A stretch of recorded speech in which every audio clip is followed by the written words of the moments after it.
श्री राधे राधे सबको। 11वें अध्याय का शुभारंभ करते हैं।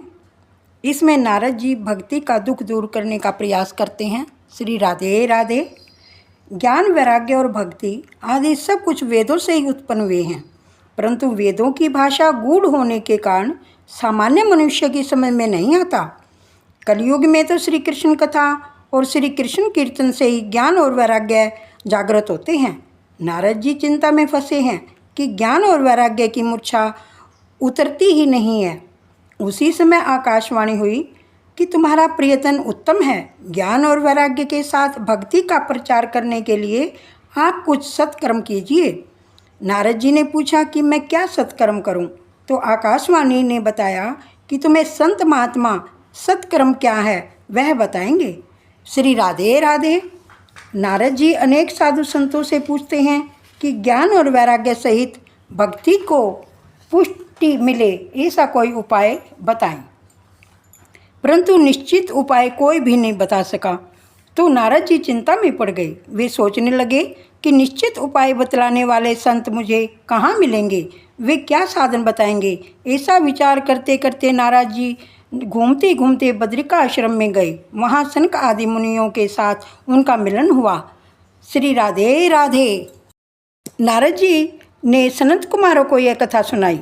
नारद जी कहते हैं कि मैंने जिस देश में जन्म लिया उसी देश के लिए यदि उपयोगी न बन सकूं तो मेरा जीवन व्यर्थ है। आप बताएं कि मैं क्या सत्कर्म करूं। सनक आदि मुनि कहते हैं कि देश के दुख से तुम दुखी हो, तुम्हारी भावना दिव्य है, भक्ति का प्रचार करने की तुम्हारी इच्छा है।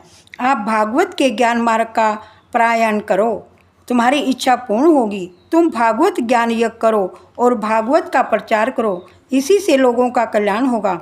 इस कथा के ज्ञान और वैराग्य की जागृति होगी। श्री भागवत की कथा ज्ञान, भक्ति और वैराग्य को बढ़ाने वाली है। वेदों का पारायण करना अच्छा है, उससे आपकी इच्छा पूर्ण होगी, परंतु वेदों के अर्थ जल्दी समझ में नहीं आ सकते। इसलिए सर्व वेदों के सार रूप इस भागवत का ज्ञान यज्ञ करो। श्री भागवत कथा का अमृत पान करने के लिए वहाँ से गंगा के किनारे गए। शुद्ध भूमि में सात्विक भाव जागते हैं। भूमि का प्रभाव सूक्ष्म रीति से मन पर अवश्य पड़ता है। योग भूमि भक्ति में बाधक है। श्री गंगा जी का वट ज्ञान भूमि है, अतः आज्ञा की कि गंगा किनारे चलो। श्री नारद जी सनत कुमारों के साथ आनंद वन में आए। सनत कुमार श्री व्यास आश्रम में आए। नारद जी हाथ जोड़े बैठे हैं।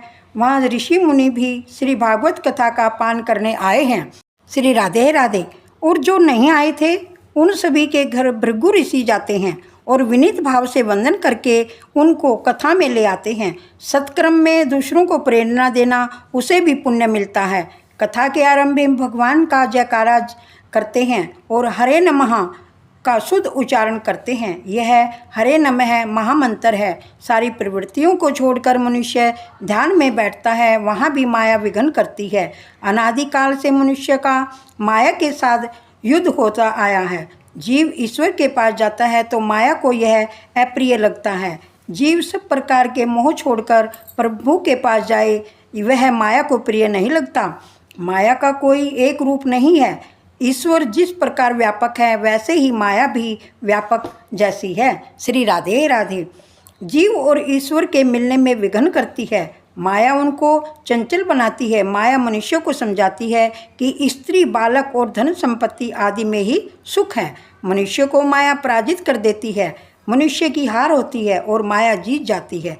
इसका कारण यह है कि मनुष्य प्रभु की जय जयकार करता नहीं है। कथा भजन में प्रेम से ईश्वर का जय जयकार करना चाहिए, जिससे माया की हार हो और अपनी जीत हो। प्रभु का जय जयकार करोगे तो तुम्हारी भी जीत होगी, तुम्हारी भी जय जयकार होगी। श्री राधे राधे। भूख और तृष्णा को भूलोगे नहीं तो पाप होते रहेंगे। भूख और प्यास को सहन करने की आदत होनी चाहिए। आगे कथा आएगी कि राजा परीक्षित की बुद्धि भूख और प्यास के कारण ही बिगड़ी थी। सूत जी सावधान करते हैं, हे राजन, नारद जी आज श्रोता बनकर बैठे हैं और सनक आदि आसन पर विराजमान है, अतः जय जयकार शुद्ध होने लगा है। श्री राधे राधे। यह भागवत की कथा अति दिव्य है। इस कथा को जो प्रेम से सुनेगा उसके कान में से परमात्मा हृदय में उतरेंगे। नेत्र और कानों को जो पवित्र रखते हैं उनके हृदय में श्री परमात्मा आते हैं। भगवान श्री कृष्ण कान में से, आँख में से, मन में आते हैं और बार बार जो श्री कृष्ण की कथा सुनता है उसके कान में से श्री कृष्ण जी भगवान हृदय में पधारते हैं। पाप भी कान में से ही मन में आता है। कान को कथा श्रवण करवाओ। आप श्री भगवान की कथाएं सुनोगे तो मन भगवान में स्थिर होगा। कान में से भगवान हृदय में आएंगे। श्री भगवान के हृदय प्रवेश के लिए हमारी देह, आँखें और कान द्वार हैं, साधन हैं। कई लोग आँखों से ही प्रभु के स्वरूप को मन में उतार लेते हैं, तो कुछ लोग कान से श्रवण करके श्री भगवान को हृदय में उतारते हैं। अतः आँख और कान दोनों को पवित्र रखो, वहाँ श्री कृष्ण को पधराओ। प्रत्येक सत्कर्म के आरंभ में शांति पाठ किया जाता है।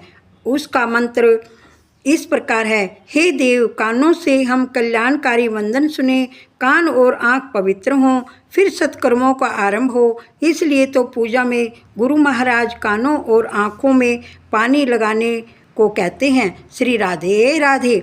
विशुद्ध इंद्रियों में ही परमात्मा का प्रकाश होता है, इसलिए इंद्रियों को शुद्ध करो और शुद्ध रखो। मन भी शुद्ध करो और शुद्ध रखो। काल नहीं बिगड़ा, मन भी बिगड़ा है। और नेत्र और स्त्रोत को पवित्र रखने के बाद कथा का आरंभ होता है। श्री राधे राधे।